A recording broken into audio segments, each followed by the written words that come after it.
Golf club میں تقریب تقسیم انعامات منعقد کی جا رہی تھیں۔ 16 سالہ سالار سکندر بھی انڈر 16 کی کیٹیگری میں 7 انڈر پار کے اسکور کے ساتھ پہلی پوزیشن کی ٹرافی وصول کرنے کے لیے موجود تھا۔ سکندر عثمان نے سالار سکندر کا نام پکارے جانے پر تالیاں بجاتے ہوئے اس ٹرافی کیبنٹ کے بارے میں سوچا، جس میں اس سال انہیں کچھ مزید تبدیلیاں کروانی پڑیں گی۔ سالار کو ملنے والی شیلڈز اور ٹرافیز کی تعداد اس سال بھی پچھلے سالوں جیسی ہی تھی۔ ان کے تمام بچے ہی پڑھائی میں بہت اچھے تھے، مگر سالار سکندر باقی سب سے مختلف تھا۔ ٹرافیز، شیلڈ اور سرٹیفکیٹس کے معاملے میں وہ سکندر عثمان کے باقی بچوں سے بہت آگے تھا۔ 150 آئی کیو لیول کے حامل اس بچے کا مقابلہ کرنا ان میں سے کسی کے لیے ممکن نہ تھا۔ فخریہ انداز میں تالیاں بجاتے ہوئے سکندر عثمان نے دائیں طرف بیٹھی ہوئی اپنی بیوی سے سرگوشی میں کہا، یہ گولف میں اس کی 13ویں اور اس سال کی 4تھی ٹرافی ہے۔ ہر چیز کا حساب رکھتے ہو تم، اس کی بیوی نے مسکراتے ہوئے جسے قدر شتاسائی اور انداز میں اپنے شوہر سے کہا، جس کی نظریں اس وقت مہمان خصوصی سے ٹرافی وصول کرتے وقت سالار پر مرکوز تھیں۔ صرف گولف کا اور کیوں، وہ تم اچھی طرح جانتی ہو۔ سکندر عثمان نے اپنی بیوی کو دیکھا جو اب سیٹ کی طرف جاتے ہوئے سالار کو دیکھ رہی تھیں۔ آئی بیٹ اگر یہ اس وقت اس مقابلے میں شرکت کرنے والے پروفیشنل کھلاڑیوں کے ساتھ کھیل رہا ہوتا تو بھی اس وقت اس کے ہاتھ میں بھی یہی ٹرافی ہوتی۔ سکندر عثمان نے بیٹے کو دور سے دیکھتے ہوئے کچھ فخریہ انداز میں دعویٰ کیا۔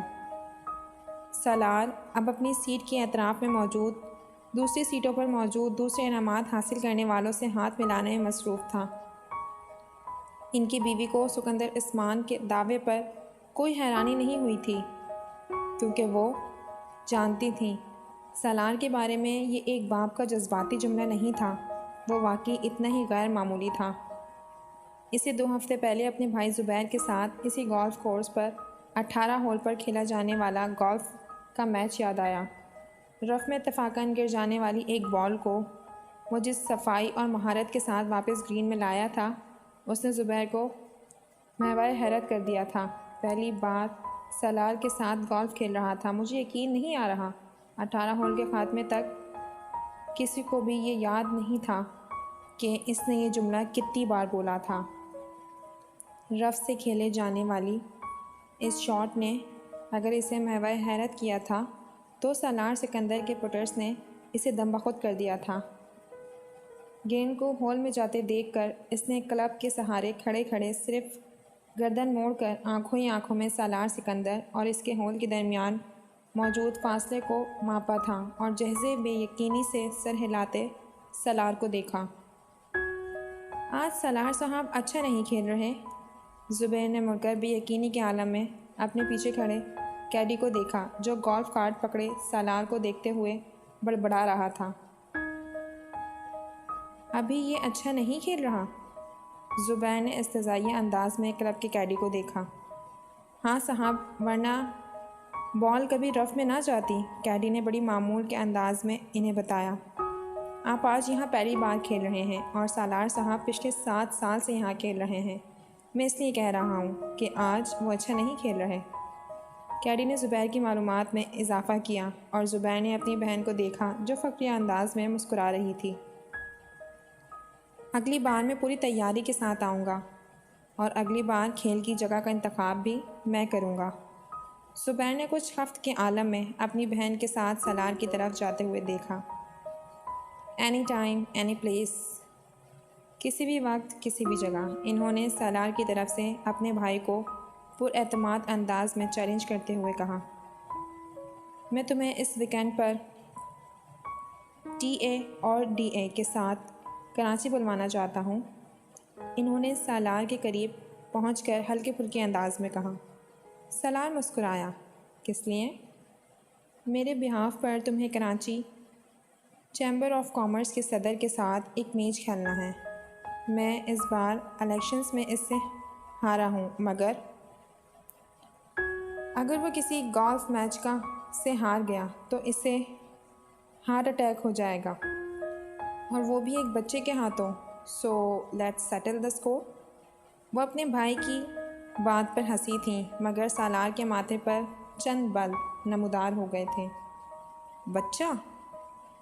اس نے ان کے جملے میں موجود واحد قابل اعتراض لفظ پر زور دیتے ہوئے اسے دہرایا۔ میرا خیال ہے انکل، مجھے کل آپ کے ساتھ 18 ہولز کا ایک اور گیم کرنا پڑے گا۔ ازجد دروازہ کھول کر اپنی ماں کے کمرے میں داخل ہوا۔ امی، آپ سے ایک ضروری بات کرنی ہے۔ ہاں کہو، کیا بات ہے؟ ازجد صوفے پر بیٹھ گیا۔ آپ ہاشم انکل کی طرف نہیں گئی؟ نہیں، کیوں؟ خاص بات ہے؟ ہاں، امامہ اس ویکینڈ پر آئی ہوئی ہے۔ اچھا، آج شام کو چلیں گے۔ تم گئے تھے وہاں؟ شکیلہ نے مسکراتے ہوئے کہا۔ ہاں، میں گیا تھا۔ کیسی ہے وہ؟ اس بار تو خاصے عرصے کے بعد آئی ہے، شکیلہ کو یاد آیا۔ ہاں، 2 ماہ کے بعد۔ شکیلہ کو ازجد کچھ الجھا ہوا لگا۔ کوئی مسئلہ ہے؟ امی، مجھے امامہ پچھلے کافی عرصے سے بہت بدلی بدلی لگ رہی ہے۔ اس نے ایک گہرا سانس لیتے ہوئے کہا۔ بدلی بدلی؟ کیا مطلب؟ مطلب تو میں شاید آپ کو نہیں سمجھا سکتا، بس اس کا رویہ میرے ساتھ کچھ عجیب سا ہے۔ ازجد نے کندھے اچکاتے ہوئے کہا۔ آج تو وہ ایک معمولی سی بات پر ناراض ہو گئی، پہلے جیسی کوئی بات ہی نہیں رہی اس میں۔ میں سمجھ نہیں پا رہا کہ اسے ہوا کیا ہے۔ تمہیں وہم ہو گیا ہوگا ازجد، اس کا رویہ کیوں بدلنے لگا؟ تم کچھ زیادہ ہی جذباتی ہو کر سوچ رہے ہو۔ شکیلہ نے اسے حیرانی سے دیکھا۔ نہیں امی، پہلے بھی میں یہی سمجھ رہا تھا کہ شاید وہم ہوگا، لیکن اب خاص طور پر آج مجھے اپنی یہ احساسات وہم نہیں لگے ہیں۔ وہ بہت اکھڑے سے انداز میں بات کرتی رہی مجھ سے۔ تمہارا کیا خیال ہے، اس کا رویہ کیوں بدل گیا؟ شکیلہ نے برش میز پر رکھتے ہوئے کہا۔ یہ تو مجھے نہیں پتا۔ تم نے پوچھا ہے اس سے؟ ایک بار نہیں، کئی بار۔ پھر؟ ہر بار آپ کی طرح وہ بھی یہی کہتی ہے کہ مجھے غلط فہمی ہو گئی ہے، اس نے کندھے اچکاتے ہوئے کہا۔ کبھی کہتی ہے اسٹڈیز کی وجہ سے ایسا ہے، کبھی کہتی ہے وہ میچیور ہو گئی ہے اس لیے۔ یہ ایسی کوئی غلط بات تو نہیں ہے، ہو سکتا ہے واقعی یہ بات ہو، شکیلہ نے کچھ سوچتے ہوئے کہا۔ امی، بات سنجیدگی کی نہیں ہے، مجھے لگتا ہے وہ مجھ سے اکتانے لگی ہیں، ازجد نے کہا۔ تم فضول باتیں کر رہے ہو ازجد، میں نہیں سمجھتی کہ ایسی کوئی بات ہوگی۔ ویسے بھی تم دونوں تو بچپن سے ایک دوسرے کو جانتے ہو، ایک دوسرے کی عادات سے واقف ہو۔ شکیلہ کو بیٹے کے خدشات بالکل بے معنی لگے۔ ظاہر ہے عمر کے ساتھ کچھ تبدیلیاں آ ہی جاتی ہیں۔ اب بچے تو نہیں رہے ہو تم لوگ، تم معمولی معمولی باتوں پر پریشان ہونے کی عادت چھوڑ دو، انہوں نے بیٹے کو سمجھاتے ہوئے کہا۔ ویسے بھی ہاشم بھائی اگلے سال اس کی شادی کر دینا چاہتے ہیں، وہ کہہ رہے تھے کہ وہ بعد میں اپنی تعلیم مکمل کرتی رہے گی، کم از کم وہ تو اپنے فرض سے سبکدوش ہو جائیں۔ شکیلہ نے انکشاف کیا۔ انکل نے ایسا کہا؟ ازجد کچھ چونکا۔ کئی بار کہا ہے، میرا خیال ہے وہ لوگ تو تیاریاں بھی کر رہے ہیں۔ ازجد نے ایک اطمینان بھرا سانس لیا۔ ہو سکتا ہے امامہ اسی وجہ سے قدرے پریشان ہو۔ ہاں، ہو سکتا ہے، بہرحال یہ صحیح ہے، اگلے سال شادی ہو جانی چاہیے، ازجد نے کچھ مطمئن ہوتے ہوئے کہا۔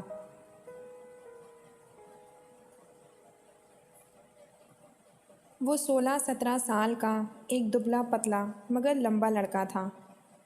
اس کے چہرے پر بلوغت کا وہ گہرا رواں نظر آ رہا تھا جسے ایک بار بھی شو نہیں کیا گیا تھا، اور اس روئے نے اس کے چہرے کی معصومیت کو برقرار رکھا تھا۔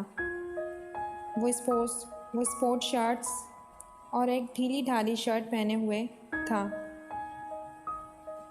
اس کے پیروں میں کاٹن کے جرابیں اور جوگرز تھے۔ چوئنگم چباتے ہوئے اس کی آنکھوں میں ایک عجیب سی بے چینی اور اضطراب تھا۔ وہ اس وقت ایک پرہجوم سڑک پر بیچوں بیچ موٹر سائیکل پر بیٹھا ہوا تیزی سے تقریباً اسے اڑائے لے جا رہا تھا۔ وہ کسی قسم کے ہیلمٹ کے بغیر تھا۔ وہ بہت ریش انداز میں موٹر سائیکل کو چلا رہا تھا۔ اس نے 2 دفعہ سگنل توڑا، 3 دفعہ خطرناک طریقے سے کچھ گاڑیوں کو اوورٹیک کیا، 4 دفعہ بائک کو چلاتے چلاتے اس کا اگلا پہیہ اٹھا دیا، اور کتنی ہی دور تک صرف ایک پہیے پر بائک چلاتا رہا۔ 2 دفعہ دائیں بائیں دیکھے بغیر اس نے برق رفتاری سے اپنی مرضی کا ٹرن لیا۔ 1 دفعہ وہ زگ زیگ انداز میں بائک چلانے لگا۔ 6 دفعہ اس نے پوری رفتار سے بائک چلاتے ہوئے اپنی دونوں پاؤں اٹھا دیے۔ پھر یکدم اسی رفتار سے بائک چلاتے ہوئے اس نے ون وے کے خلاف ورزی کرتے ہوئے اس لائن کو توڑا اور دوسری لائن میں زناٹے کے ساتھ گھس گیا۔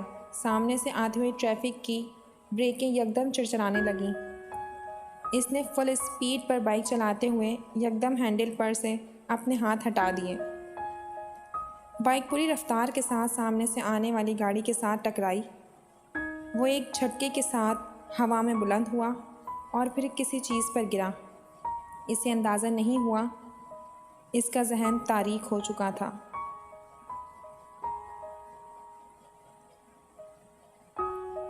وہ دونوں لڑکے اسٹیج پر ایک دوسرے کے بالمقابل روسٹرم کے پیچھے کھڑے تھے، مگر ہال میں موجود اسٹوڈنٹس کی نظریں ہمیشہ کی طرح ان میں سے ایک پر مرکوز تھیں۔ وہ دونوں ہیڈ بوائے کے انتخاب کے لیے کنونسنگ کر رہے تھے، اور وہ پروگرام بھی اس کا ایک حصہ تھا۔ دونوں کے روسٹرم پر ایک پوسٹر لگا تھا، جن میں سے ایک ووٹ فار سالار اور دوسرے پر ووٹ فار فیضان لکھا تھا۔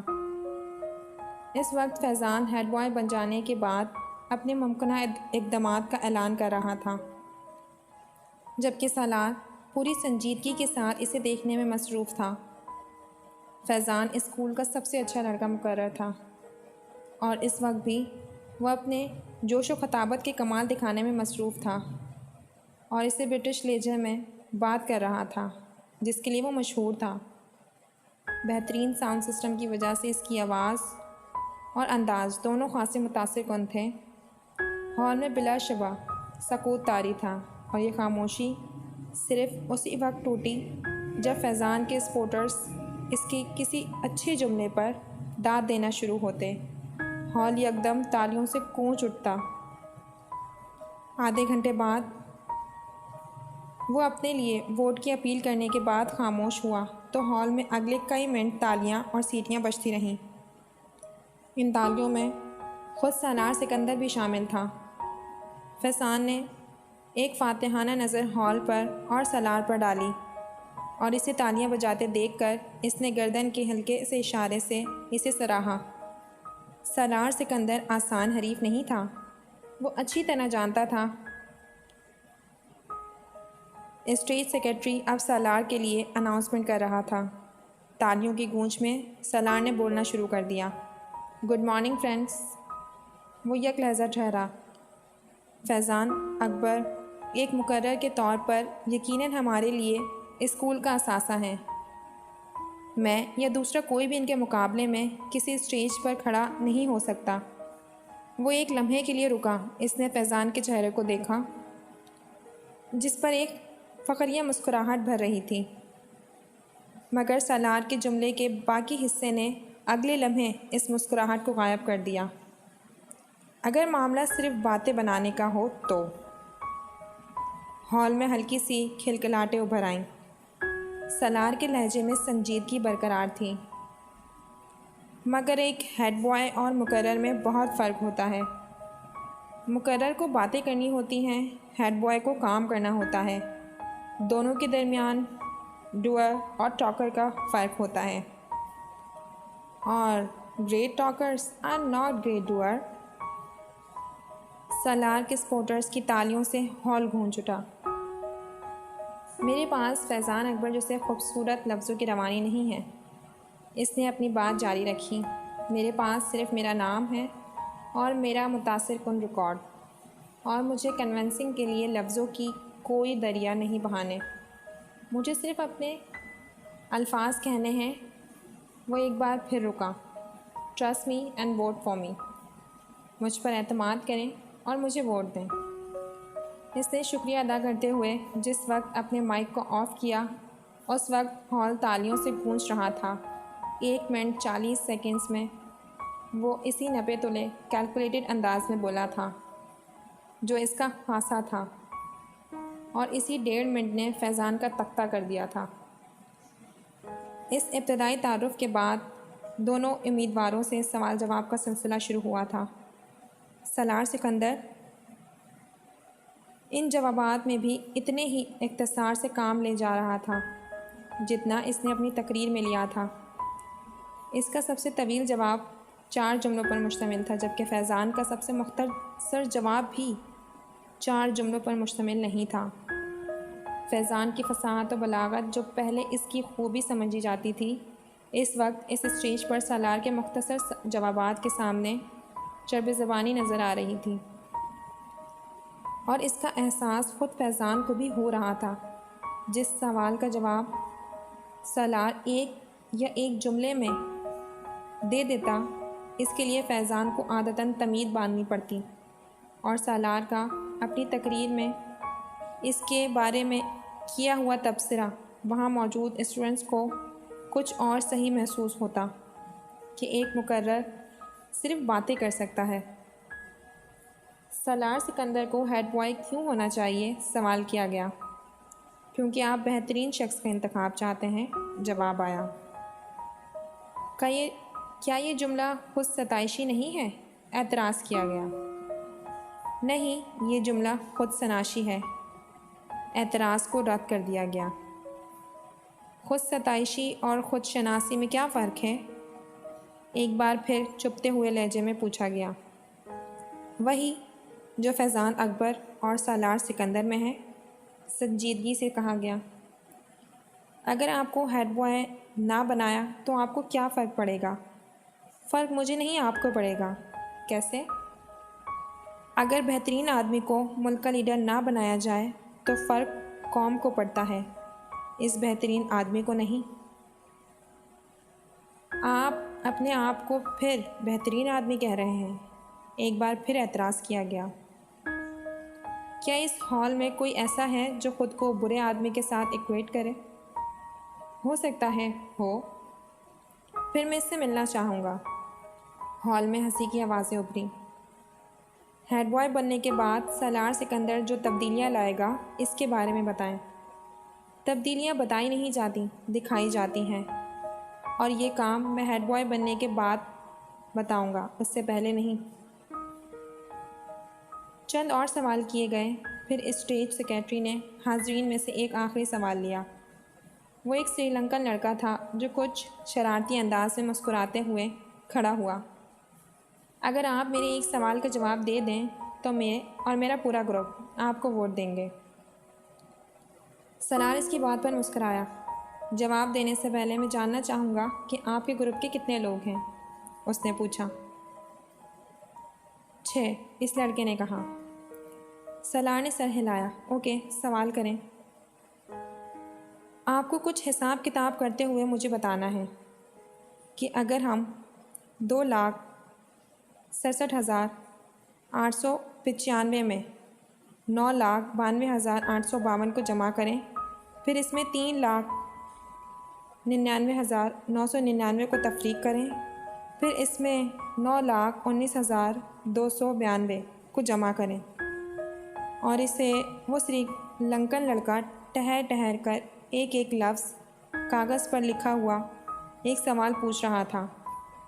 6 کے ساتھ ضرب کر دیں، پھر اسے 2 کے ساتھ تقسیم کریں، اور جواب میں 4,92,364 کو جمع کر دیں تو کیا جواب آئے گا؟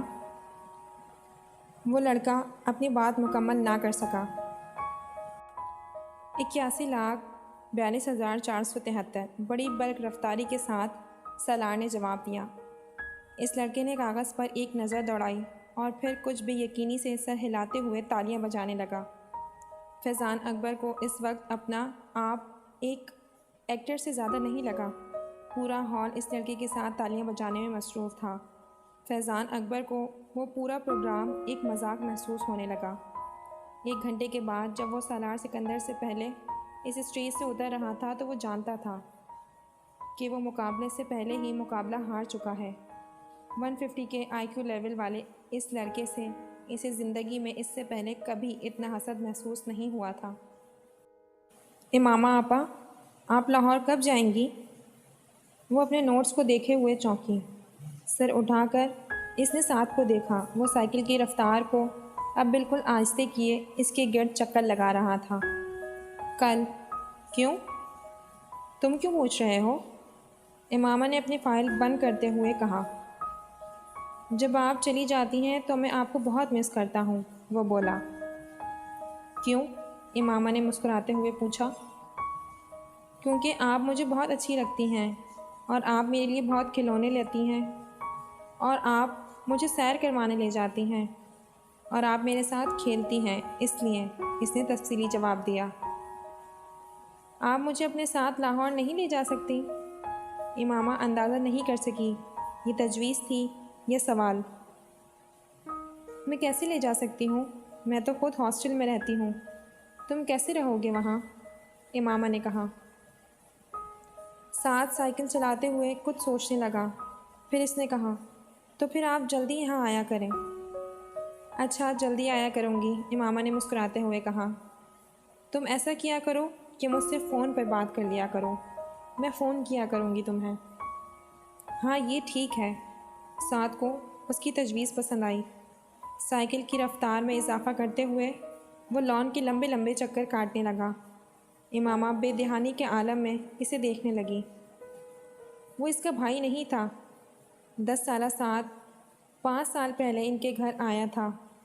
کہاں سے آیا تھا اس کے بارے میں وہ نہیں جانتی تھی، کیونکہ اسے اس کے بارے میں اس وقت کوئی تجسس نہیں ہوا تھا، مگر کیوں لایا گیا تھا وہ اچھی طرح جانتی تھی۔ سعد اب 10 سال کا تھا اور وہ گھر میں بالکل گھل مل گیا تھا۔ امامہ سے وہ سب سے زیادہ مانوس تھا۔ امامہ کو اس پر اکثر ترس آتا۔ ترس کی وجہ اس کا لاوارث ہونا نہیں تھا، ترس کی وجہ اس کا مستقبل تھا۔ اس کے 2 چچاؤں اور ایک تایا کے گھر بھی اس وقت اسی طرح کے گود لیے ہوئے بچے پل رہے تھے۔ وہ ان کے مستقبل پر بھی ترس کھانے پر مجبور تھی۔ فائل ہاتھ میں پکڑے سائیکل پر لان میں گھومتے سعد پر نظر جمائے وہ کسی گہری سوچ میں ڈوبی ہوئی تھی۔ اسے دیکھتے ہوئے وہ اسی طرح کی بہت سی سوچوں میں الجھ جاتی تھی، مگر اس کے پاس کوئی حل نہیں تھا۔ وہ اس کے لیے کچھ نہیں کر سکتی تھی۔ وہ چاروں اس وقت لاہور کے ریڈ لائٹ ایریا میں موجود تھے۔ ان کی عمریں 18-19 سال کے لگ بھگ تھیں۔ اپنے حلیے سے وہ چاروں اپر کلاس کے لگتے تھے، مگر وہاں پر نہ ان کی عمر کوئی نمایاں کر دینے والی چیز تھی، نہ ہی ان کی اپر کلاس سے تعلق رکھنے کی امتیازی خصوصیت، کیونکہ وہاں پر ان میں سے بھی کم عمر کے لڑکے آتے تھے۔ اپر کلاس اس علاقے کے مستقل کسٹمرز میں شامل تھیں۔ چاروں لڑکے ریڈ لائٹ ایریا کی ٹوٹی ہوئی گلیوں سے گزرتے جا رہے تھے۔ 3 لڑکے آپس میں باتیں کر رہے تھے، جبکہ صرف چوتھا قطرے تجسس اور دلچسپی کے چاروں طرف دیکھ رہا تھا۔ یوں لگ رہا تھا جیسے وہ پہلی بار وہاں آیا تھا۔ ان تینوں کے ساتھ تھوڑی دیر کے بعد ہونے والے اس گفتگو سے یہ ظاہر ہو گیا تھا کہ وہ واقعی وہاں پہلی بار آیا تھا۔ گلی کے دونوں اطراف میں کھلے دروازوں میں بناؤ سنگھار کیے نیم عریاں کپڑوں میں ملبوس ہر عمر اور ہر شکل کی عورت کھڑی تھیں۔ سفید، سانولی، سیاہ، گندمی، بہت خوبصورت، درمیانی اور معمولی شکل و صورت والی۔ گلی میں ہر شکل اور ہر عمر کا مرد گزر رہا تھا۔ وہ لڑکا وہاں سے گزرتے ہوئے ہر چیز پر غور کر رہا تھا۔ تم یہاں کتنی بار آئے ہو؟ چلتے چلتے اس لڑکے نے اچانک اپنے دائیں طرف چلنے والے لڑکے کو مخاطب کرتے ہوئے کہا۔ وہ لڑکا جواباً ہنسا۔ کتنی بار یہ تو نہیں پتہ، اب تو گنتی بھی بھول چکا ہوں، اکثر آتا ہوں یہاں پر۔ اس لڑکے نے قدرے فخری انداز میں کہا۔ ان عورتوں میں مجھے کوئی اٹریکشن محسوس نہیں ہو رہی، نتھنگ اسپیشل اباؤٹ دیم، اس نے کندھے اچکاتے ہوئے کہا۔ اگر رات ہی کہیں گزارنی تھی تو کم از کم انوائرمنٹ، ماحول تو اچھا ہو۔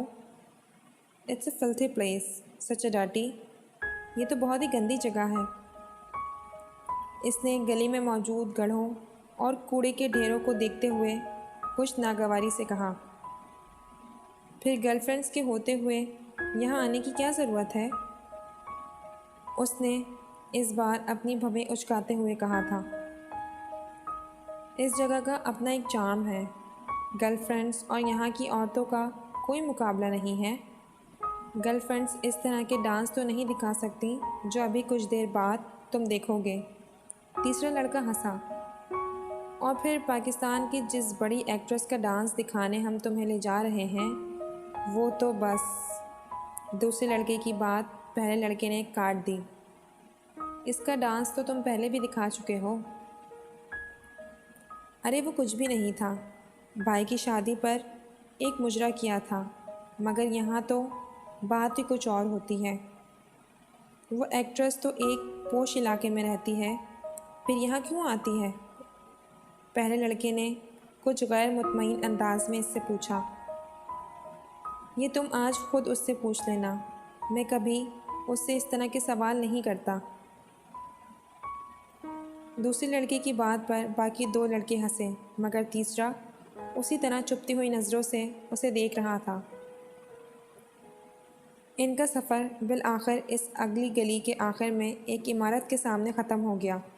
عمارت کے نیچے موجود دکان سے تینوں لڑکوں نے موتیوں کے بہت سے ہار خریدے اور اپنی کلائیوں میں لپیٹ لیے۔ ایک ہار دوسرے لڑکے نے اس لڑکے کی کلائی میں بھی لپیٹ دیا جو وہاں آنے پر اعتراض کر رہا تھا۔ پھر ان لوگوں نے وہاں سے پان خریدے، تمباکو والا پان۔ دوسرے لڑکے نے اس لڑکے کو بھی دیا جو شاید زندگی میں پہلی بار پان کھا رہا تھا۔ پان کھاتے ہوئے وہ چاروں اس عمارت کی سیڑھیاں چڑھنے لگے۔ اوپر پہنچ کر پہلے لڑکے نے ایک بار پھر تنقیدی نظروں سے چاروں طرف دیکھا اور پھر اس کے چہرے پر اطمینان کی ایک جھلک نمودار ہوئی۔ وہ جگہ خاصی صاف ستھری اور آراستہ تھی۔ گاؤں تکیے اور چاندیاں بچھی ہوئی تھیں اور باریک پردے لہرا رہے تھے۔ کچھ لوگ پہلے ہی وہاں موجود تھے۔ رقص ابھی شروع نہیں ہوا تھا کہ ایک عورت لپکتی ہوئی ان کی طرف آئی۔ اس کے چہرے پر ایک خوبصورت مصنوعی مسکراہٹ سجی ہوئی تھی۔ اس نے دوسرے لڑکے کو مخاطب کیا۔ پہلے لڑکے نے غور سے اس عورت کو دیکھا۔ ادھیڑ عمر کی وہ عورت اپنے چہرے پر بے تحاشا میک اپ تھوپے اور بالوں میں موتیوں اور گلاب کے گجرے لٹکائے شیفون کی ایک چنگاڑتی ہوئی سرخ ساڑی میں ملبوس تھی، جس کا بلاؤز اس کے جسم کو چھپانے میں ناکام ہو رہا تھا، مگر وہ جسم کو چھپانے کے لیے پہنا گیا بھی نہیں تھا۔ ان چاروں کو وہ ایک کونے میں لے گئی اور وہاں اس نے انہیں بٹھا دیا۔ پہلے لڑکے نے وہاں بیٹھے ہی منہ میں موجود پان گلدان میں تھوک دیا جو ان کے قریب موجود تھا، کیونکہ پان منہ میں رکھتے ہوئے بات کرنا اس کے لیے مشکل ہو رہا تھا۔ پان کا ذائقہ بھی اس کے لیے کچھ زیادہ خوشگوار نہیں تھا۔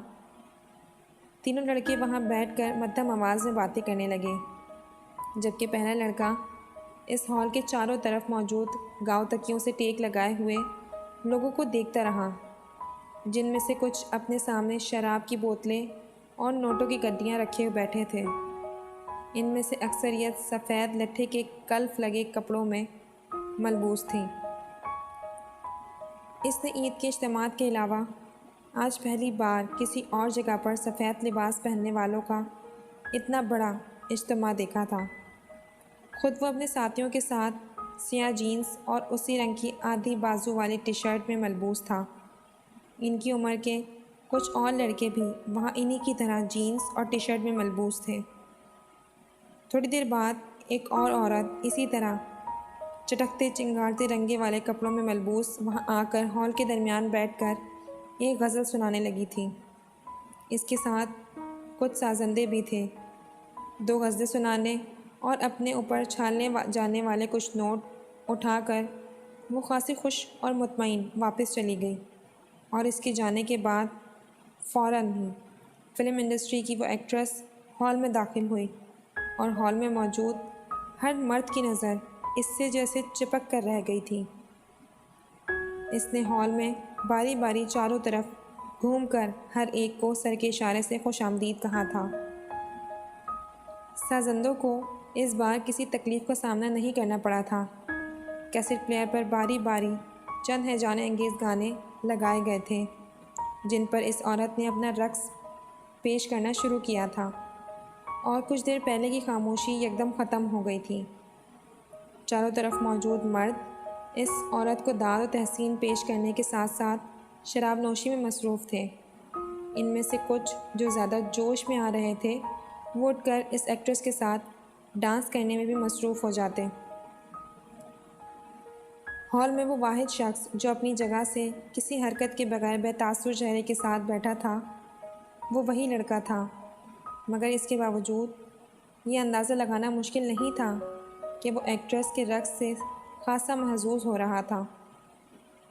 تقریباً 2 گھنٹے کے بعد جب اس ایکٹریس نے اپنا رقص ختم کیا تو وہاں موجود آدھے سے زیادہ مرد اپنا غفیر ہو چکے تھے۔ واپس گھر جانا ان کے لیے مسئلہ اس لیے نہیں تھا کیونکہ ان میں سے کوئی بھی گھر جانے کا ارادہ نہیں رکھتا تھا، وہ سب وہاں رات گزارنے کے لیے آئے تھے۔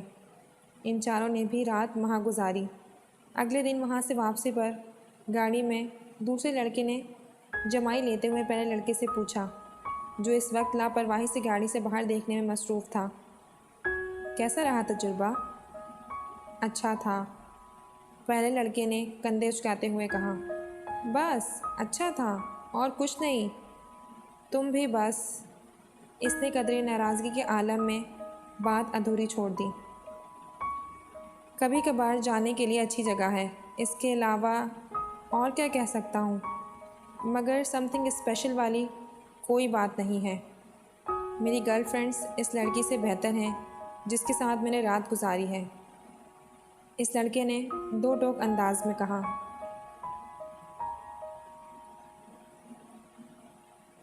ڈائننگ ٹیبل پر ہاشم مبین کی پوری فیملی موجود تھی۔ کھانا کھاتے ہوئے وہ سب آپس میں خوش گپوں میں مصروف تھے۔ موضوع گفتگو اس وقت امامہ تھیں، جو اس ویکینڈ پر بھی اسلام آباد میں موجود تھیں۔ بابا، آپ نے یہ بات نوٹ کی ہے کہ امامہ دن بدن سنجیدہ سے سنجیدہ ہوتی جا رہی ہے؟ وسیم نے قدرے چھیڑنے والے انداز میں امامہ کی طرف دیکھتے ہوئے کہا تھا۔ ہاں، یہ تو میں پچھلے کئی ماہ سے نوٹ کر رہا ہوں، ہاشم مبین نے وسیم کی بات پر بیٹی کے چہرے پر غور کرتے ہوئے کہا تھا۔ امامہ نے چاولوں کا چمچہ منہ میں رکھتے ہوئے وسیم کو گھورا۔ کیوں امامہ، کوئی مسئلہ ہے؟ بابا یہ فضول باتیں کرتا ہے اور آپ بھی خواہ مخواہ اس کی باتوں میں آ رہے ہیں۔ میں اپنی اسٹڈیز کی وجہ سے مصروف اور سنجیدہ ہوں، اب ہر کوئی وسیم کی طرح نکمہ تو نہیں ہوتا۔ اس نے اپنے ساتھ بیٹھے وسیم کے کندھے پر کچھ ناراضی سے ہلکا سا ہاتھ مارتے ہوئے کہا۔ بابا، آپ ذرا اندازہ کریں، میڈیکل کے شروع کے سالوں میں اس کا یہ حال ہے تو جب یہ ڈاکٹر بن جائے گی تب اس کا کیا حال ہوگا؟ وسیم نے امامہ کی تنبیہ کی پرواہ نہ کرتے ہوئے اس کا مذاق اڑایا۔ سالوں گزر جایا کریں گے مس امامہ ہاشم کو مسکرائے ہوئے۔ ڈائننگ ٹیبل پر موجود لوگوں کے چہروں پر مسکراہٹ دوڑ گئی۔ ان دونوں کے درمیان نوک جھونک ہمیشہ ہی رہتی تھی۔ بہت کم مواقع ہوتے تھے جب وہ دونوں اکٹھے ہوں اور ان کے درمیان آپس میں جھگڑا نہ ہو۔ مستقل بنیادوں پر ہوتے رہنے والے ان جھگڑوں کے باوجود امامہ کی سب سے زیادہ دوستی بھی وسیم کے ساتھ ہی تھی۔ اس کی وجہ شاید ان کے اوپر تلے کی پیدائش بھی تھی۔ اور آپ تصور کریں۔ اس بار امامہ نے اپنی بات مکمل کرنے نہیں دی۔ اس نے اس کے کندھے پر پوری قوت سے مکہ مارا۔ وسیم پر کچھ زیادہ اثر نہیں ہوا۔ ہمارے گھر میں ایک ڈاکٹر کے ہاتھ میں شفا کے سوا اور کیا کیا ہو سکتا ہے؟ آپ اس کا مظاہرہ دیکھ رہے ہیں؟ اس سے آپ یہ اندازہ بھی لگا سکتے ہیں کہ آج کل کے ڈاکٹرز وارڈ میں مریضوں کے ساتھ کیا سلوک کرتے ہوں گے۔ ملک میں بڑھتی شرعی اموات کی ایک وجہ۔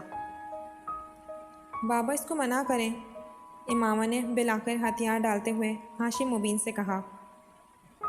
وسیم، ہاشم مبین نے اپنی مسکراہٹ ضبط کرتے ہوئے وسیم کو جھڑکا۔ وہ بڑی سعادت مندی سے فوراً خاموش ہوا۔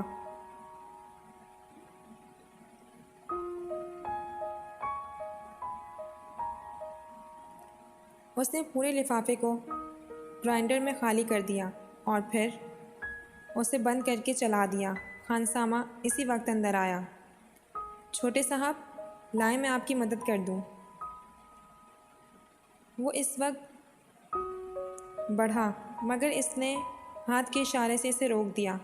نہیں، میں خود کر لیتا ہوں، تو مجھے دودھ کا ایک گلاس دے دو، اس نے گرائنڈر آف کرتے ہوئے کہا۔ خانسامہ ایک گلاس میں دودھ لے کر اس کے پاس چلا آیا۔ دودھ آدھے گلاس میں اس نے گرائنڈر میں موجود تمام پاؤڈر ڈال دیا۔ ایک چمچے سے اسے اچھی طرح ہلانے لگا، پھر ایک ہی سانس میں وہ دودھ پی گیا۔ کھانے میں آج کیا پکایا ہے تم نے؟ اس نے خانسامہ سے پوچھا۔ خانسامہ نے کچھ ڈشز گنوانا شروع کر دی۔ اس کے چہرے پر کچھ ناگواری ابھری۔ میں کھانا نہیں کھاؤں گا، سونے جا رہا ہوں، مجھے ڈسٹرب مت کرنا، اس نے سختی سے کہا اور کچن سے باہر نکل گیا۔ پیروں میں پہنی ہوئی باٹا کی چپل کو وہ فرش پر تقریباً گھسیٹ رہا تھا۔ اس کی شیو بڑی ہوئی تھی اور آنکھیں سرخ تھیں۔ شرٹ کے چند ایک کے سوا سارے ہی بٹن کھلے ہوئے تھے۔ اپنے کمرے میں جا کر اس نے دروازے کو لاک کر لیا اور وہاں موجود جہازی سائز کے میوزک سسٹم کی طرف گیا اور کمرے میں بولٹن کا when a man loves a woman بلند آواز میں بجنے لگا اور ریموٹ لے کر اپنے بیڈ پر آ گیا۔ اوندھے منہ بے ترتیبی کے عالم میں لیٹ گیا۔ اس کا ریموٹ والا بایاں ہاتھ بیڈ سے نیچے لٹک رہا تھا اور مسلسل ہل رہا تھا۔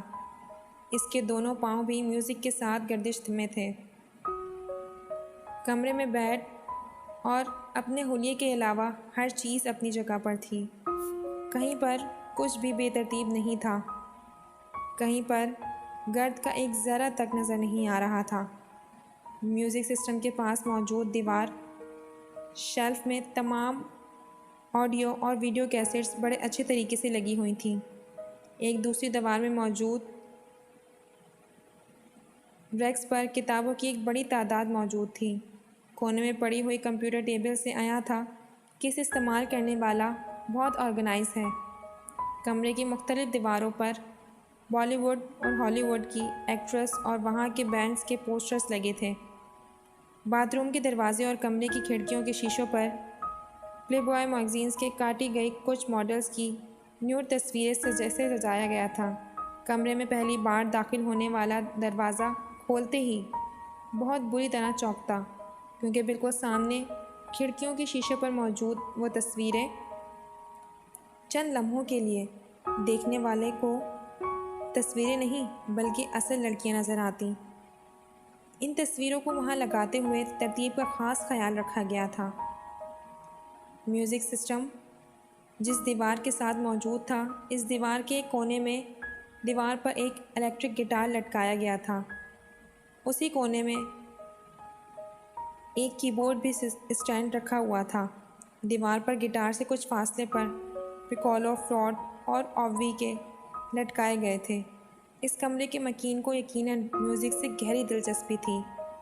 بیڈ کے بالکل سامنے والی دیوار میں موجود کیبنٹ میں ٹی وی موجود تھا اور اسی کیبنٹ کے مختلف خانوں میں مختلف ٹرافیز اور شیلڈز رکھی ہوئی تھیں۔ کمرے کا چوتھا کونا بھی خالی نہیں تھا۔ وہاں دیوار پر مختلف ریکٹس لٹکے ہوئے تھے۔ ان میں سے ایک ٹینس کا تھا اور 2 اسکواش کے۔ ان ریکٹس کے دیوار پر لٹکانے سے پہلے نیچے پوسٹرز لگائے گئے تھے اور پھر ریکٹس اس طرح لٹکائے گئے تھے کہ یوں لگتا تھا کہ وہ ریکٹس ان کھلاڑیوں نے پکڑے ہوئے ہیں۔ ٹینس کے نیچے گبریلا سباٹنی کا پوسٹرز تھا، جبکہ اسکواش کے ایک ریکٹ کے نیچے جہانگیر خان کا پوسٹر تھا، جبکہ دوسرے ریکٹ کے نیچے راڈنی مارٹن کا۔ کمرے میں وہ واحد جگہ جہاں بے ترتیبی تھی وہ ڈبل بیڈ تھا جس پر وہ لیٹا ہوا تھا۔ سلک کی بیڈ کی شیٹ بری طرح سلوٹے زدہ تھی اور اس پر ادھر ادھر چند پورنوگرافی کے غیر ملکی میگزین پڑے تھے جن میں پلے بوائے نمایاں تھا۔ بیڈ پر ایک پیپر کٹر اور کاغذ کی کچھ چھوٹی چھوٹی قطرنیں بھی پڑی ہوئی تھیں۔ یقیناً کچھ دیر پہلے وہ ان میگزین سے تصویریں کاٹ رہا تھا۔ چوئنگمز کے کچھ ریپرز بھی تڑے مڑے بیڈ پر ہی پڑے ہوئے تھے۔ ڈنہال کا ایک پیکٹ اور لائٹر بھی ایشٹرے کے ساتھ بیڈ پر ہی پڑا تھا، جبکہ سلک کی سفید چمکدار بیڈ شیٹ پر کئی جگہ ایسے نشان تھے جیسے وہاں سگریٹ کی راکھ بھی تھی۔ کافی کا ایک خالی مگ بھی بیڈ پر پڑا ہوا تھا اور اس کے پاس ایک ٹائی اور رسٹ واچ بھی تھی۔ ان سب چیزوں سے کچھ فاصلے پر سرہانے پر ایک موبائل پڑا تھا جس پر یکدم کوئی کال آنے لگی تھی۔ بیڈ پر اوندھے منہ لیٹا ہوا وہ نوجوان اب شاید نیند کے عالم میں تھا، کیونکہ موبائل کے بیپ پر اس نے سر اٹھائے بغیر اپنا دایاں ہاتھ بیڈ پر ادھر ادھر پھیرتے ہوئے جس سے موبائل تلاش کر رہا ہو کوشش کی، مگر اس کے ہاتھ کی رسائی سے موبائل بہت دور تھا۔ اس پر مسلسل کال آ رہی تھی۔ کچھ دیر اسی طرح ادھر ادھر ہاتھ پھیرنے کے بعد اس کا ہاتھ ساخت ہو گیا۔ شاید وہ واقعی سو چکا تھا کیونکہ اس کے تھرکتے پیر رک چکے تھے۔ موبائل پر اب بھی کال آ رہی تھی۔ بیڈ سے باہر نکلے ہوئے اس کے بائیں ہاتھ میں پکڑا ہوا ریموٹ یکدم اس کی گرفت سے نکل کر نیچے کارپیٹ پر گر پڑا۔ مائیکل بولٹن کی آواز بھی ابھی بھی کمرے میں گونج رہی تھی، "When a loves man a woman"۔ پھر یکدم کمرے کے دروازے پر کسی نے دستک دی اور پھر دستک کی یہ آواز بڑھتی ہی گئی۔ موبائل کی کال ختم ہو چکی تھی۔ دروازے پر دستک دینے والے ہاتھ بڑھتے گئے۔ وہ بیڈ پر اوندھے منہ بے حس و حرکت پڑا تھا۔ "ڈونٹ ٹیل می ماما، کیا تم واقعی انگیجڈ ہو؟" زینب کو جویریہ کے انکشاف پر جیسے کرنٹ سا لگا۔ امامہ نے ملامتی نظروں سے جویریہ کو دیکھا جو پہلے ہی معذرت خانہ انداز میں اسے دیکھ رہی تھی۔ "اسے نہیں، مجھے دیکھ کر بتاؤ، کیا تم واقعی انگیجڈ ہو؟" زینب نے اس بار اسے کچھ جھڑکتے ہوئے کہا۔ "ہاں، مگر یہ اس قدر غیر معمولی اور حیرت انگیز واقعہ تو نہیں کہ تم اس پر اس طرح ریئیکٹ کرو"۔ امامہ نے بڑی رسانیت سے کہا۔ وہ سب لائبریری میں بیٹھی ہوئی تھیں اور اپنی طرف سے حتن مقدور سرگوشیوں میں باتیں کر رہی تھیں۔ "مگر تمہیں ہمیں بتانا تو چاہیے تھا، آخر راز میں رکھنے کی کیا ضرورت تھی"۔ اس بار رابعہ نے کہا۔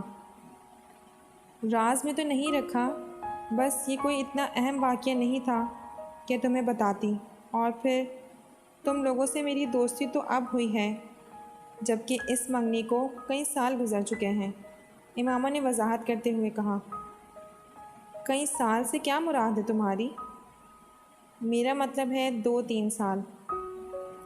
"پھر بھی امامہ، بتانا تو چاہیے تھا تمہیں"۔ زینب کا اعتراض ابھی بھی اپنی جگہ قائم تھا۔ امامہ نے مسکراتے ہوئے زینب کو دیکھا۔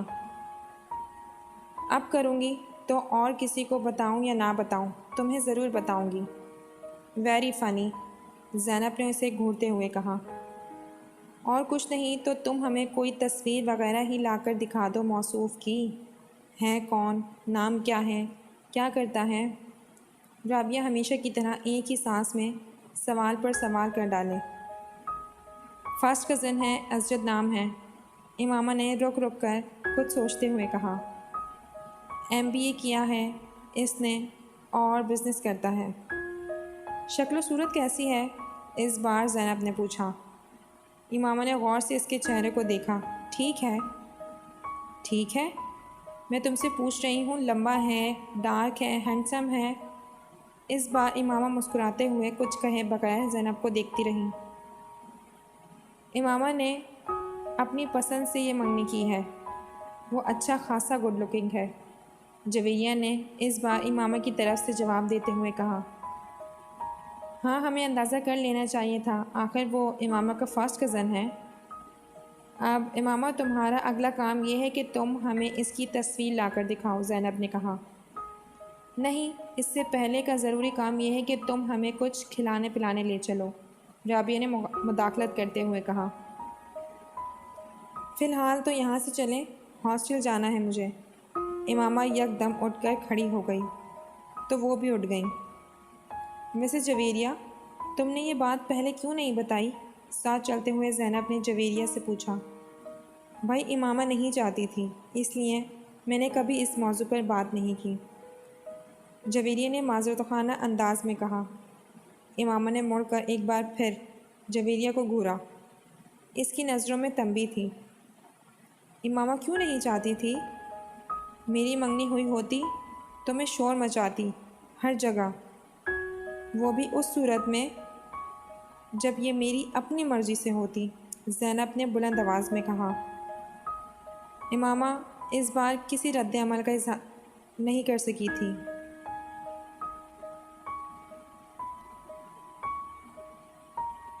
آپ کا بیٹا آبادی کے اس 2.5% حصے میں شامل ہے جو 150 سے زیادہ کا IQ لیول رکھتے ہیں۔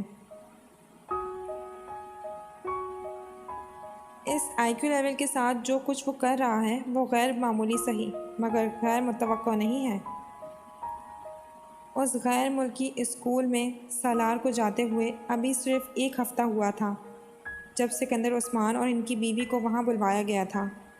اسکول کے سائیکالوجسٹ نے انہیں سالار سکندر کے مختلف IQ ٹیسٹ کے بارے میں بتایا تھا، جس میں اس کی پرفارمنس نے اس کے ٹیچرز اور سائیکالوجسٹ کو حیران کر دیا تھا۔ اس اسکول میں وہ 150 کا IQ لیول والا پہلا اور واحد بچہ تھا اور چند ہی دنوں میں وہ وہاں سب کی توجہ کا مرکز بن گیا تھا۔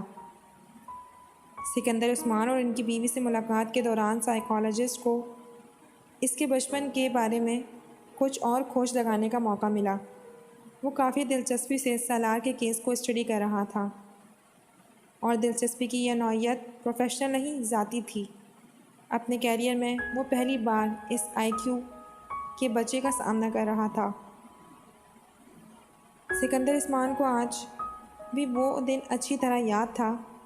سالار اس وقت صرف 2 سال کا تھا اور غیر معمولی طور پر اس عمر میں ایک عام بچے کی نسبت زیادہ صاف لہجے میں باتیں کرتا تھا اور باتوں کی نوعیت ایسی ہوتی تھی کہ وہ اور ان کی بیوی اکثر حیران ہوتے۔ ایک دن جب وہ اپنے بھائی سے فون پر بات کرنے کے لیے فون کر رہے تھے تو سالار ان کے پاس کھڑا تھا۔ وہ اس وقت TV لاؤنج پہ بیٹھے تھے اور فون پر باتیں کرنے کے ساتھ ساتھ TV بھی دیکھ رہے تھے۔ کچھ دیر بعد انہوں نے فون رکھ دیا۔ ریسیور رکھنے کے فوراً بعد انہوں نے سالار کو فون کا ریسیور اٹھاتے ہوئے دیکھا۔ ہیلو انکل، میں سالار ہوں، وہ کہہ رہا تھا۔ انہوں نے چونک کر اسے دیکھا۔ وہ اطمینان سے ریسیور کان سے لگائے کسی سے باتوں میں فون میں مصروف تھا۔ میں ٹھیک ہوں، آپ کیسے ہیں؟ سکندر نے حیرت سے اسے دیکھا۔ پہلے ان کے ذہن میں یہی آیا کہ وہ جھوٹ مٹ فون پر باتیں کر رہا ہے۔ پاپا میرے پاس بیٹھے TV دیکھ رہے ہیں۔ نہیں، انہوں نے نہیں کیا، میں نے خود کیا ہے۔ وہ اس کے اگلے جملے پر چونکے۔ سالار، کس سے باتیں کر رہے ہو؟ سکندر نے پوچھا۔ انکل شاہنواز سے، سالار نے سکندر کو جواب دیا۔ انہوں نے ہاتھ بڑھا کر ریسیور اس سے لے لیا۔ ان کا خیال تھا اس نے غلطی سے کوئی نمبر ملا لیا ہوگا یا پھر لاسٹ نمبر کو ری ڈائل کر دیا ہوگا۔ انہوں نے کان سے ریسیور لگایا۔ دوسری طرف ان کے بھائی تھے۔ یہ سالار نے نمبر ڈائل کیا ہے، انہوں نے معذرت کرتے ہوئے اپنے بھائی سے کہا۔ سالار نے کیسے ڈائل کیا؟ وہ تو بہت چھوٹا ہے، ان کے بھائی نے دوسری طرف کچھ حیرانی سے پوچھا۔ میرا خیال ہے اس نے آپ کا نمبر ری ڈائل کر دیا ہے، اتفاق سے ہاتھ لگ گیا ہوگا۔ ہاتھ مار رہا تھا سیٹ پر۔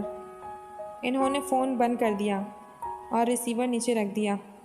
سالار جو خاموشی کے ساتھ ان کی گفتگو سنتے میں مصروف تھا، ریسیور نیچے رکھتے ہی اس نے ایک بار پھر ریسیور اٹھا لیا۔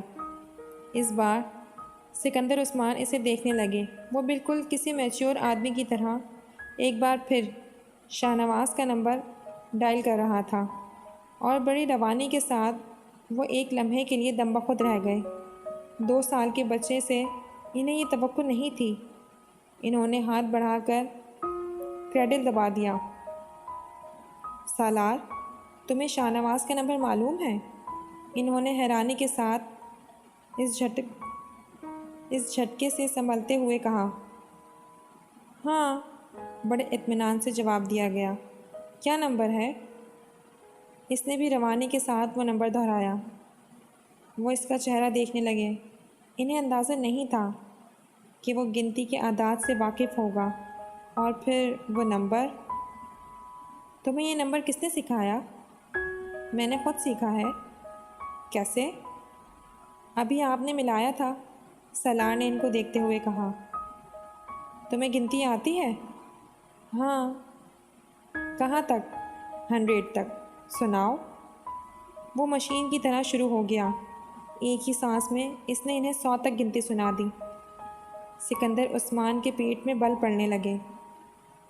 اچھا، میں ایک اور نمبر ڈائل کرتا ہوں، میرے بعد تم اسے ڈائل کرنا، انہوں نے ریسیور اس سے لیتے ہوئے کہا۔ اچھا۔ سالار کو یہ سب ایک دلچسپ کھیل کی طرح لگا۔ سکندر عثمان نے ایک نمبر ملایا اور پھر فون بند کر دیا۔ سالار نے فوراً ریسیور ان سے پکڑا اور پھر وہی نمبر روانی کے ساتھ ملایا۔ سکندر عثمان کا سر گھومنے لگا۔ وہ واقعی وہی نمبر تھا جو انہوں نے ملایا تھا۔ انہوں نے ایک کے بعد دیگر کئی نمبر ملائے اور پھر سالار سے وہی نمبر ملانے کے لیے کہا۔ وہ کوئی غلطی کیے بغیر وہی نمبر ملاتا رہا۔ وہ یقیناً فوٹوگرافک میموری رکھتا تھا۔ انہوں نے اپنی بیوی کو بلایا۔ میں نے اسے گنتی نہیں سکھائی، میں تو بس کچھ دن پہلے اسے کتابیں لا کر دیتی رہی ہوں، اور کل ایک بار ایسے ہی اس کے سامنے 100 تک گنتی پڑی تھی۔ انہوں نے سکندر عثمان سے استفار پر کہا۔ سکندر عثمان نے سالار کو ایک بار پھر گنتی سنانے کے لیے کہا۔ وہ سناتا گیا۔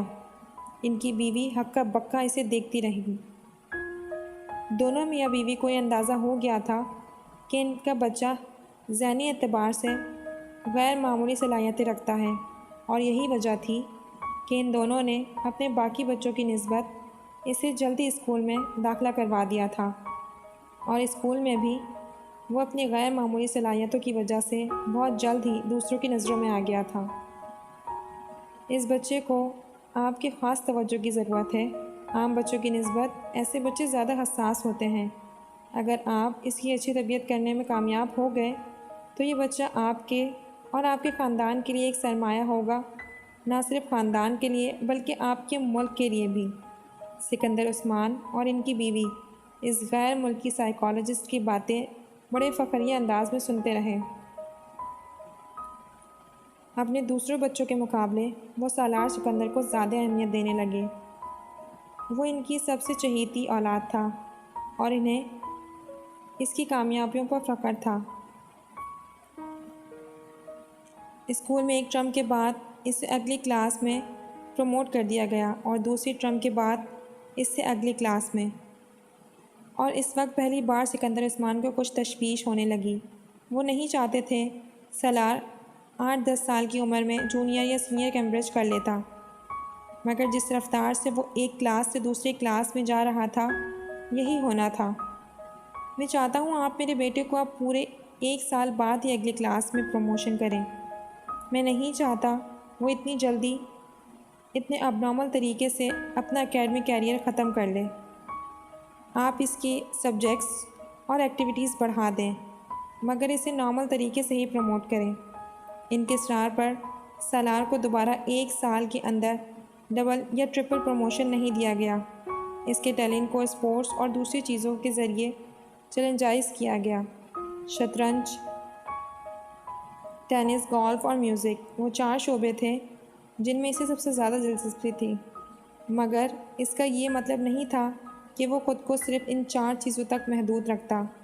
وہ اسکول میں ہونے والے تقریباً ہر گیم میں شریک ہوتا۔ اگر کسی میں شرکت نہ کرتا تو اس کی وجہ صرف یہ ہوتی کہ وہ گیم یا اسپورٹ اس سے زیادہ چیلنجنگ نہیں لگتا تھا۔ جویریہ، پروفیسر امتنان کے لیکچر کے نوٹس مجھے دینا۔ امامہ نے جویریہ کو مخاطب کیا، جو ایک کتاب کھولے بیٹھی ہوئی تھی۔ جویریہ نے ہاتھ بڑھا کر اپنی ایک نوٹ بک اسے تھما دی۔ امامہ نوٹ بک کھول کر صفحے پلٹنے لگی۔ جویریہ ایک بار پھر کتاب کے مطالعے میں مصروف ہو گئی۔ کچھ دیر بعد اچانک اسے جیسے خیال آیا تھا۔ اس نے مڑ کر اپنے بستر پر بیٹھی ہوئی امامہ کو دیکھا۔ تم نے لیکچر نوٹ کرنا کیوں بند کر دیا ہے؟ اس نے امامہ کو مخاطب کیا۔ امامہ نے نوٹ بک سے نظریں اٹھا کر اسے دیکھا۔ مجھے کچھ سمجھ آئے تو میں نوٹ کروں۔ کیا مطلب؟ تمہیں پروفیسر امتنان کا لیکچر سمجھ نہیں آتا؟ جویریہ کو جیسے حیرت ہوئی۔ اتنا اچھا تو پڑھاتے ہیں۔ میں نے کب کہا کہ برا پڑھاتے ہیں؟ بس مجھے… اس نے کچھ الجھے ہوئے لہجے میں بات ادھوری چھوڑ دی۔ وہ ایک بار پھر ہاتھ میں پکڑی نوٹ بک کو دیکھ رہی تھی۔ جویریہ نے غور سے اسے دیکھا۔ تم آج کل کچھ غائب دماغ نہیں ہوتی جا رہی ہو؟ ڈسٹرب ہو گیا کسی وجہ سے؟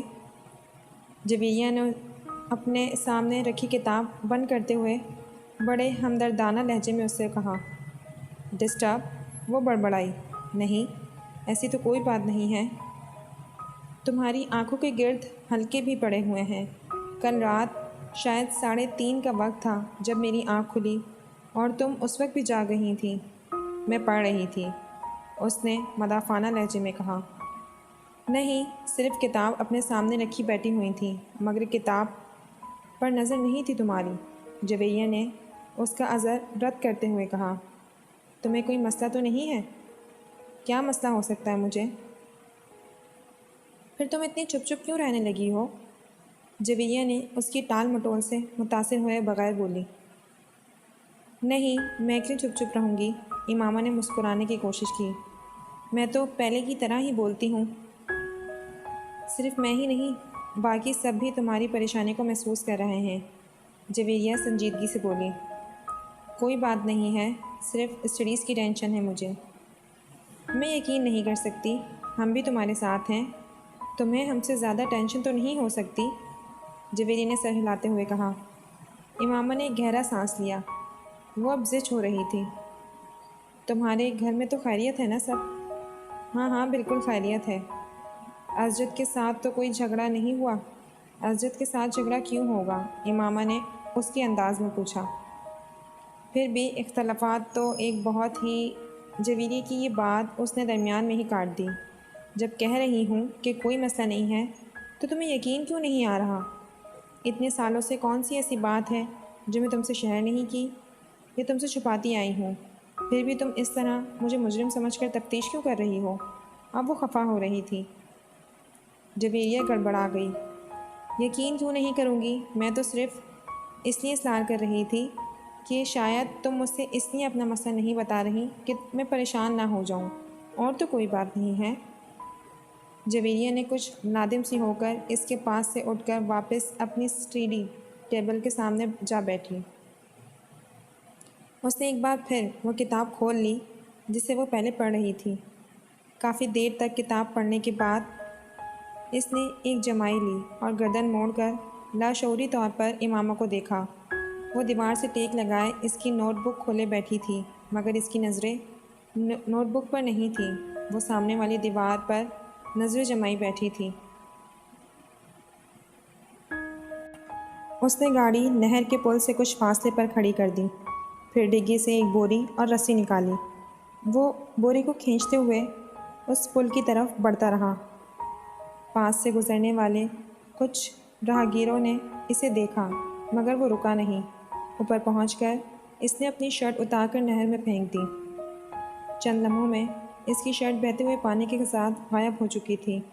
ڈارک بلو کلر کی تنگ جینس میں اس کا لمبا قد اور خوبصورت جسم بہت نمایاں تھا۔ اس وقت اس شخص کی آنکھوں میں کوئی ایسا تاثر تھا جسے پڑھنا دوسرے کسی بھی شخص کے لیے ناممکن تھا۔ اس کی عمر 19-20 سال ہوگی، مگر اس کے قد و قامت اور حلیے نے اس کی عمر کو جیسے بڑھا دیا تھا۔ اس نے رسی پل سے نیچے نہر میں لٹکانا شروع کر دی۔ جب رسی کا سرا پانی میں غائب ہو گیا تو اس نے رسی کا دوسرا سرا بوری کے منہ پر لپیٹ کر سختی سے گریں لگانا شروع کر دیں اور اس وقت تک لگاتا رہا جب تک آئل ختم نہیں ہو گیا۔ پھر پانی میں پڑا دوسرا سرا واپس کھینچ کر اس نے اندازے سے 3 فٹ کے قریب رسی چھوڑ دی اور اپنے دونوں پیر ساتھ جوڑتے ہوئے اس نے پیروں کے گرد رسی کو بہت مضبوطی کے ساتھ 2-3 بل دیے اور گرہ لگا دی۔ اب 3 فٹ کے ٹکڑے کے سرے پر بڑی مہارت کے ساتھ اس نے 2 پھندے بنائے، پھر اچک کر پل کی منڈیر پر بیٹھ گیا۔ اپنا دایاں ہاتھ کمر کے پیچھے لے جاتے ہوئے اس نے بائیں ہاتھ کے ساتھ پہلے پھندے میں سے دایاں ہاتھ گزارا اور پھر بائیں ہاتھ کے ساتھ اس نے وہ پھندا کھینچ کر کس دیا۔ اس کے بعد اس نے کمر کے پیچھے دائیں ہاتھ کے ساتھ دوسرے پھندے میں سے بایاں ہاتھ گزارا اور دائیں ہاتھ کے ساتھ اسے کس دیا۔ اس کے چہرے پر اطمینان بھری مسکراہٹ نمودار ہوئی۔ ایک گہرا سانس لیتے ہوئے اس نے پشت کے بل خود کو منڈیر سے نیچے گرا دیا۔ ایک جھٹکے کے ساتھ اس کا سر پانی سے ٹکرا گیا اور کمر تک کا حصہ پانی میں ڈوب گیا۔ پھر رسی ختم ہو گئی۔ اب وہ اس طرح لٹکا ہوا تھا کہ اس کا بازو پشت بندھے ہوئے تھے اور کمر تک کا دھڑ پانی کے اندر تھا۔ بوری میں موجود وزن یقیناً اس کے وزن سے زیادہ تھا۔ یہی وجہ تھی کہ بوری اس کے ساتھ نیچے نہیں آئی تھی۔ وہ اسی طرح لٹک گیا۔ اس نے اپنا سانس روکا ہوا تھا۔ پانی کے اندر اپنا سر جاتے ہی اس نے آنکھیں کھلی رکھنے کی کوشش کی مگر ناکام رہا۔ پانی گدلا تھا اور اس میں موجود مٹی اس کی آنکھوں میں چبھنے لگی تھی۔ اس نے آنکھیں بند کر لی۔ اس کے پھیپھڑے اب جیسے پھٹنے لگے تھے۔ اس نے ایک دم سانس لینے کی کوشش کی اور پانی منہ اور ناک سے اس کے جسم کے اندر داخل ہونے لگا۔ وہ اب بری طرح پھڑپڑا رہا تھا، مگر نہ وہ اپنے بازوؤں کا استعمال کر کے خود کو سطح پر لا سکتا تھا اور نہ ہی اپنے جسم کو اٹھا سکتا تھا۔ اس کے جسم کی پڑپڑاہٹ آہستہ آہستہ دم توڑتی رہی تھی۔ چند لوگوں نے اسے پل سے نیچے گرتے دیکھا تھا اور چیختے ہوئے اس کی طرف بھاگے۔ رسی ابھی تک ہل رہی تھی۔ ان لوگوں کی سمجھ میں نہیں آ رہا تھا وہ کیا کریں۔ پانی کے نیچے ہونے والی حرکت اب دم توڑ گئی تھی۔ اس کی ٹانگیں اب بالکل بے جان نظر آ رہی تھیں۔ پل پر کھڑے لوگ خوف کے عالم میں اسے بے جان وجود کو دیکھ رہے تھے۔ پل پر موجود ہجوم بڑھتے جا رہا تھا۔ نیچے پانی میں موجود وجود ابھی تک ساکت تھا۔ صرف پانی اسے حرکت دے رہا تھا، کسی پینڈولم کی طرح، آگے پیچھے، آگے پیچھے، آگے پیچھے۔